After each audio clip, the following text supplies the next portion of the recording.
السلام عليكم، نتمنى تكونوا على خير وبخير وما ينقصكم حتى شي خير، وربي يعطيكم الرزق الكثير. اليوم كويرات ديال الكفته باللحم كيجيو لذاذين في صلصه حمرا خاتره لذيذه وسهله في التحضير. تقدروا ترافقوها بسباغيتي ولا بالروز. غتقبطوا واحد الاناء وغادي ندير فيه 300 غرام ديال الكفته، واحد البيضه غنحك عليه نص فص ديال الثومه، وغنزيد عليه واحد البابه بيضه، اي خبز عندكم غير البابه ديالو. غندير عليه واحد 4 كاس ديال القشده الطريه، شويه د البزار، شويه د القزبور المعدنوس، لا موطارد غير معلقه صغيره، معلقه صغيره ديال صوص صوجا وشويه ديال الفرماج. غنخلط كلشي حتى ينسجم مزيان وما تبقى حتى شي حاجه مقردغه. غنقبط واحد الطبسيل غندير فيه واحد شويه الطحين، وغادي نفند هذوك الكويرات مزيان في داك الدقيق.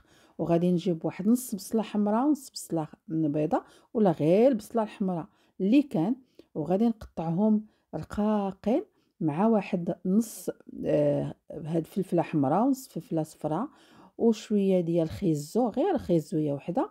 ومن بعد غادي نقليهم في واحد المقيله مع شويه الزبده والزيت، خصهم يتقلاو على جميع الجوانب باش ملي يطيبوا في لاصوص ما يتحلوش.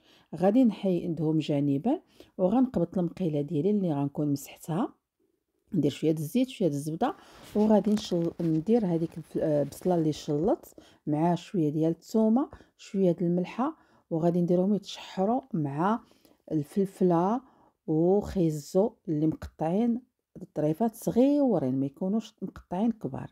وغادي نخليهم يتشحروا حتى يهبطوا مزيان، وغادي نزيد لهم واحد شويه د البزار شويه د الملحه ومعلقه ديال مركز الطماطم. ومن بعد غادي نسقيهم بالماء السخون، وندير عليهم لي بولات ونخليهم يطيبوا على عافيه مهيله.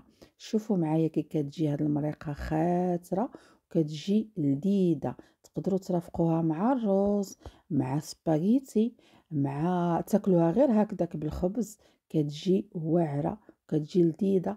الكفته كتجي رطبه ما كتجيش اللحم ملي كتمضغوه كيبان، يعني ملي كتمضغوا لي بوليت كيجيو رطب. فكنتمنى هاد الوصفه تعجبكم، واذا عجبتكم خليوها لي في التعاليق وقولوا لي كي جاتكم لاصوص.